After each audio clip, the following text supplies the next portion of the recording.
ভারতের পররাষ্ট্রমন্ত্রী এস জয়শঙ্করের বাংলাদেশ সফর নিয়ে। অনেকেই প্রশ্ন তুলেছেন, জয়শঙ্কর ঢাকায় এলেন কিন্তু অন্তর্বর্তী সরকারের প্রধান উপদেষ্টা মোহাম্মদ ইউনূসের সঙ্গে সাক্ষাৎ করলেন না, কেন করলেন না? এটা কি নিছক সময়ের অভাব, নাকি ঢাকা দিল্লির সম্পর্কে নতুন কোনো বার্তা দিয়ে গেলেন জয়শঙ্কর? সুপ্রিয় দর্শক, আপনারা জেনেছেন যে খালেদা জিয়ার প্রতি শেষ শ্রদ্ধা জানাতে বাংলাদেশে এসেছেন ভারত, পাকিস্তান, নেপাল, ভুটান, শ্রীলঙ্কা এবং মালদ্বীপের প্রতিনিধিরা। এর মধ্যে পাকিস্তানের পার্লামেন্টের স্পিকার, নেপালের পররাষ্ট্রমন্ত্রী এই দুজন প্রধান উপদেষ্টা মোহাম্মদ ইউনূসের সঙ্গে আনুষ্ঠানিকভাবে বৈঠক করেছেন, কিন্তু কোনো বৈঠক হয়নি ভারতের পররাষ্ট্রমন্ত্রীর সঙ্গে। এটাই আসলে আলোচনার মূল বিষয়, কারণ বাংলাদেশের সঙ্গে ভারতের সম্পর্কের, কূটনৈতিক সম্পর্কে যে টানাপোড়েন, সেই প্রেক্ষাপটে অনেকেই এমনটি মনে করেছিলেন যদি দেখা হয়, যদি বরফ গলবার কোনো পথ তৈরি হয়। জানা গেছে যে সরকারের তরফ থেকে চাওয়া হয়েছিল যে যেন একটি বৈঠক হয়। যাই হোক, সেটি নিয়ে আমি একটু পরেই আলোচনা করছি। প্রিয় দর্শক, দেখা যাক যে এই বিষয়টি নিয়ে আমাদের সরকার কি বলেছে। পররাষ্ট্র মন্ত্রণালয়ের বক্তব্য যদি ধরি, মানে তারা বলছে যে এই সফর ছিল সংক্ষিপ্ত এস জয়শঙ্করের এবং মূলত শোক প্রকাশের জন্যই, শ্রদ্ধা নিবেদনের জন্যই এসেছিলেন এস জয়শঙ্কর।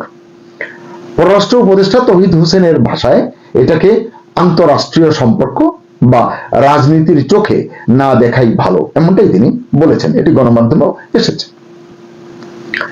তিনি বলেছেন, জয়শঙ্কর অনুষ্ঠানের পুরোটা সময় উপস্থিত ছিলেন। সৌজন্য সাক্ষাৎ ছাড়া তার সঙ্গে দ্বিপাক্ষিক আলোচনার সুযোগ হয়নি। মানে আমাদের পররাষ্ট্র উপদেষ্টাও আসলে তার সঙ্গে বৈঠক করেননি বা বৈঠক হয়নি। তো এই কথাগুলোকে যদি আমরা আমলে নিই, তাহলে বলতে পারি যে সরকারের যে ভাষ্য, সেটি হচ্ছে যে এখানে এই প্রধান উপদেষ্টার সঙ্গে বৈঠক না হওয়ার মধ্যে কোনো ধরনের অস্বাভাবিক কিছু নেই। কিন্তু প্রশ্ন হলো, তাহলে প্রশ্ন কেন উঠছে? কারণ কূটনীতিতে সবচেয়ে বড় বার্তা অনেক সময় দেওয়া হয় যা করা হয় না তা দিয়ে। কেউ কেউ এমন কথাও বলছেন, প্রধান উপদেষ্টার সঙ্গে জয়শঙ্করের কথা, বৈঠকের কথা বলতে এসেছিলেন আইন উপদেষ্টা আসিফ নজরুল এবং জাতীয় নিরাপত্তা উপদেষ্টা খলিলুর রহমান, যেটা আমি একটু আগে বলছিলাম যে সরকারের তরফ থেকে বোধ হয় চাওয়া হয়েছিল। আবার এমনও কেউ কেউ বলেন হয়তো সরকারের তরফ থেকেই চাওয়া হয়নি বা সময় করা যায়নি, আবার জয়শঙ্করের দিক থেকেও সময় হয়নি।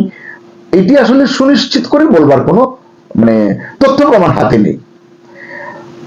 আইন উপদেষ্টা আসিফ নজরুল এবং জাতীয় নিরাপত্তা উপদেষ্টা খলিলুর রহমান, তারা দুজনেই জয়শঙ্করের সঙ্গে বৈঠক করেছেন, আলোচনা করেছেন। কি আলোচনা করেছেন এটি স্পষ্ট নয়, গণমাধ্যমে আসেনি।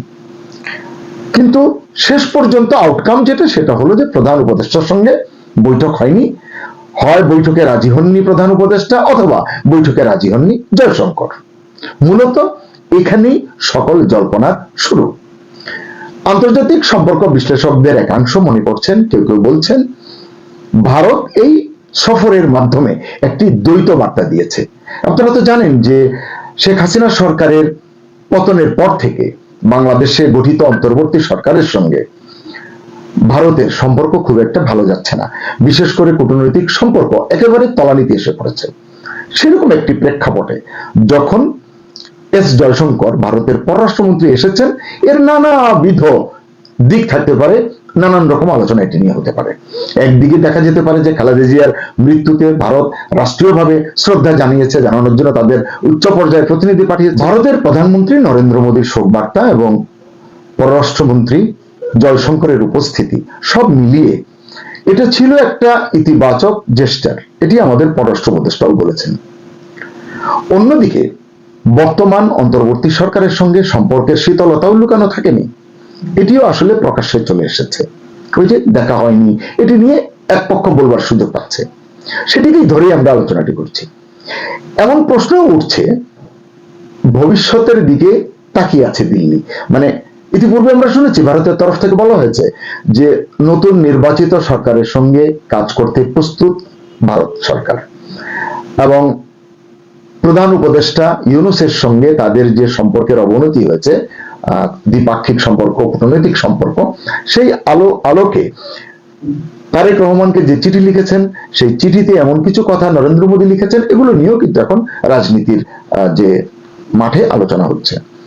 বিশ্লেষকদের কেউ কেউ বলছেন যে বাংলাদেশে যেহেতু সামনে জাতীয় নির্বাচন এবং ভারত যেহেতু আগে থেকেই বলেছে যে তারা নির্বাচিত সরকারের সঙ্গে কাজ করবার জন্য মুখিয়ে আছে, অপেক্ষা করছে, সে কারণে যে ভারতের দৃষ্টি বর্তমান অন্তর্বর্তী সরকারের দিকে নয়, তার মনোযোগ এদিকে নয়, বরং ভবিষ্যৎ রাজনৈতিক বাস্তবতার দিকে। যারাই নির্বাচিত হয়ে আসবে ভারত সরকার তাদের সঙ্গে কাজ করবে, কারণ দুই প্রতিবেশী দেশ দ্বিপাক্ষিক কূটনৈতিক সম্পর্কে ইতিবাচক ভাবে সামনে এগিয়ে যেতে চায়, এটি কিন্তু স্পষ্ট। নরেন্দ্র মোদীর শোকবার্তায় তারেক রহমানের নেতৃত্ব নিয়ে আলাদা করে যে উল্লেখ করা হয়েছে, এটি নিয়েও অনেকে অনেক কথা বলছেন, অনেকে অনেক ইঙ্গিত খুঁজছেন।